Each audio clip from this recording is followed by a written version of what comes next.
Hello বন্ধুরা, সকলে কেমন আছো? আমি অন্নপূর্ণা চলে এসেছি অন্নপূর্ণার সাথে চ্যানেলে তোমাদের জন্য আবার আবৃত্তি শোনাতে। তোমাদের ভালোবাসার টানে চলে এলাম নতুন নতুন কবিতা নিয়ে আবৃত্তি শোনাতে। আমি একটু পাঠ করে শোনাচ্ছি একদম অন্য ধরনের দুটি তিনটি কবিতা, কবি অন্নদাশঙ্কর রায়ের লেখা। কবি অন্নদাশঙ্কর রায় বিশিষ্ট বাঙালি কবি, সাহিত্যিক, ছড়াকার ছিলেন। তিনি ছোটদের জন্য অনেক কবিতা লিখেছেন। আজকে এই বর্ষার সময় চারিদিকে প্রচণ্ড বৃষ্টিতে বর্ষার দিনে একটু বর্ষার কবিতা শোনাই।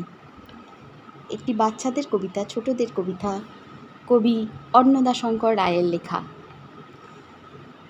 বর্ষার দিনে শন শন হাওয়া বয়, এই আসে বৃষ্টি, দরজা জানালা খোলা, ভেসে যায় ছিষ্টি। তারপর রোদ ওঠে, আহা সে কি মিষ্টি।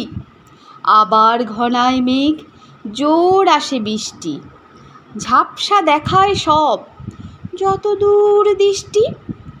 খিচুড়ির দিন এটা, চলো করি ফিষ্টি। কি খেতে চাও বলো, করি বসে লিস্টি। বন্ধুরা, কেমন লাগলো এই ছোট্টদের কবিতা বর্ষার দিনে? আমাকে একটু লাইক কমেন্ট করে জানিও প্লিজ। এবার আমি আরেকটি কবিতা পাঠ করছি। এটাও কবি অন্নদাশঙ্কর রায়ের লেখা। এটাও ছোটদের কবিতা। কাঁদুনি। মশাই, দেশান্তরী করলে আমায় কেশনগরের মশায়। বাঘ নয়, ভালুক নয়, নয়কো জাপানি, বোমা নয়, কামান নয়, পিলে কাঁপানি। মশা, ক্ষুদ্র মশা, মশার কামড় খেয়ে আমার স্বর্গে যাবার দশা। মশারি তো মশার ওড়ি, শুনেছি কাহিনী, দুশ্মনকে দৌড় খুলে দেয় পঞ্চম বাহিনী। একাই জনযুদ্ধ করি, এ হাতে ও হাতে, দুই হাতেরই চাপড় বাজে নাকের ডগাতে। একাই মশার কামড়, নিজের চাপড়, কেমন করে ঠেকায়। শেষে ম্যালেরিয়ায় ধরলে আমায় এক্কেবারে ঠেসে। মশাই, দেশান্তরী করলে আমায় কেশনগরের মশায়। কেশনগরের মশার সাথে তুলনা কার চালায়। বাঘের গায়ে বসলে মশা বাঘ বলে সে পালায়। জাপানিরা ভাগলো কেন, খবরটা কি রাখেন?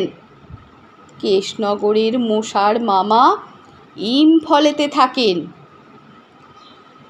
পলাশির সেই লড়াই যদি কেশনগরে ঘটত, কেশনগরের মশার ঠেলায় ক্লাইভ সেদিন হটত। মশা, তুচ্ছ মশা, মশার জ্বালায় সেদিন হতো ডানকারকে দশা। মশাই, দেশান্তরী করলে আমায় কেশনগরের মশাই।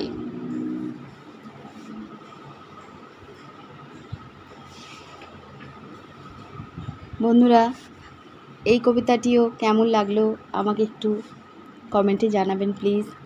আমার চ্যানেলে যারা নতুন তারা একটু চ্যানেলটাকে সাবস্ক্রাইব করে নেবেন। সকলকে আমার আন্তরিক ভালোবাসা, অনেক ধন্যবাদ আমার সঙ্গে থাকার জন্য, আমার কবিতা শোনার জন্য। আজকের এই অডিওতে আমি আরেকটি কবিতা পাঠ করছি। এটিও কবি অন্নদাশঙ্কর রায়ের লেখা। এটিও ছোটদের কবিতা, কিন্তু এর ভেতরে একটা অন্তর্নিহিত অর্থ আছে। শুধু ছোটদের কবিতা কিন্তু একে বলা যাবে না, এর মধ্যে একটা ব্যঞ্জনার্থ লুকিয়ে আছে। এই কবিতাটা আমরা সকলেই শুনেছি, কম বেশি সবাই জানি এবং সবারই আমার মনে হয় আমার মতো খুব প্রিয় কবিতা এটি। আচ্ছা, তাহলে তোমরা বলো তো আমি কি কবিতা শোনাতে যাচ্ছি। আচ্ছা ঠিক আছে, শোনো তোমরা। অন্নদাশঙ্কর রায়, খুকু ও খোকা। তেলের শিশি ভাঙল বলে খুকুর পরে রাগ করো, তোমরা যেসব বুড়ো খোকা ভারত ভেঙে ভাগ করো, তার বেলা ভাঙছো প্রদেশ, ভাঙছো জেলা, জমি জমা ঘর বাড়ি, পাটের আড়ত, ধানের গোলা, কারখানা আর রেলগাড়ি, তার বেলা চায়ের বাগান, কয়লা খনি, কলেজ থানা আপিস ঘর, চেয়ার টেবিল দেয়াল ঘড়ি, পিয়ন পুলিশ প্রফেসর, তার বেলা যুদ্ধ জাহাজ জঙ্গি মোটর, কামান বিমান অশ্ব উট, ভাগাভাগির ভাঙাভাঙির চলছে যেন হরিণ লুট, তার বেলা তেলের শিশি ভাঙল বলে খুকুর পরে রাগ করো, তোমরা যেসব ধেরে খোকা বাংলা ভেঙে ভাগ করো, তার বেলা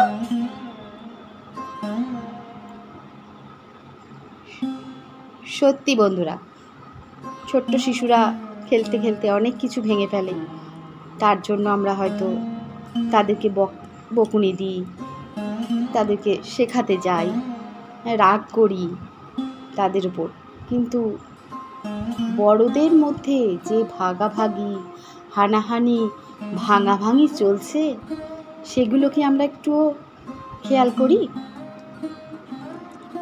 এই যে জাতপাতের লড়াই, ধর্মের সঙ্গে ধর্মের লড়াই, দেশ ভেঙে যাচ্ছে, সবাই একে অপরের উপর হিংসা করছে, এগুলোর কথা চিন্তা করলে এই কবিতা খুবই সামঞ্জস্যপূর্ণ বলতে পারি আমরা। বড়রা যখন ভাগ করে সেই ভাগাভাগির ওপর, এইটা কি ভাগাভাগি নয়, এটা কি হানাহানি নয়, এটা আরও বেশি অনেক অনেক বেশি ভয়ঙ্কর জিনিস। তাই আমাদের উচিত, সকলের উচিত সকলের সঙ্গে মিলেমিশে থাকা, পাশাপাশি থাকা, একসাথে নিজেদের কাজকর্ম একসাথে এগিয়ে চলা। কবি অন্নদাশঙ্কর রায় এখানে ছোটদের কবিতা এই খুকু খোকার মধ্যে দিয়ে আমাদের বড়দেরও একটু শিক্ষা দিয়ে গেছেন। একটু ভেবে দেখলে বোঝা যায়, ছোটরা তো অজান্তে অনেক কিছু ছোটোখাটো জিনিস ভাঙে, কিন্তু বড়রা অনেক ভুল করে ফেলি, অনেক কিছু ভেঙে ফেলি, তাতে সেটা দেশ হতে পারে, সেখানে সম্পর্ক হতে পারে, সেখানে কোনো ধর্ম জাতির মধ্যে আমাদের ভেদাভেদ হয়ে যায়। একটু আমরা যদি সচেতন হই এই ব্যাপারে, মিলেমিশে যদি আমরা থাকতে পারি, তাহলে মনে হয় আমরা আরও অনেক দূর এগিয়ে যেতে পারবো সবাই। দেশ, রাজ্য, জাতি সকলের আমাদের উন্নতি হবে। তাহলে বন্ধুরা, আজকে এইটুকুই। এই 3টি কবিতা শুনে তোমাদের কেমন লাগলো একটু বলবে। এরপর আমি অন্যদিন আবার অন্য কোনো ভিডিও বা অডিও নিয়ে আসবো তোমাদের সামনে। সকলকে আরও অনেকভাবে ভালোবাসা জানাই আমি, অসংখ্য ধন্যবাদ, অনেক আন্তরিক ভালোবাসা। টাটা।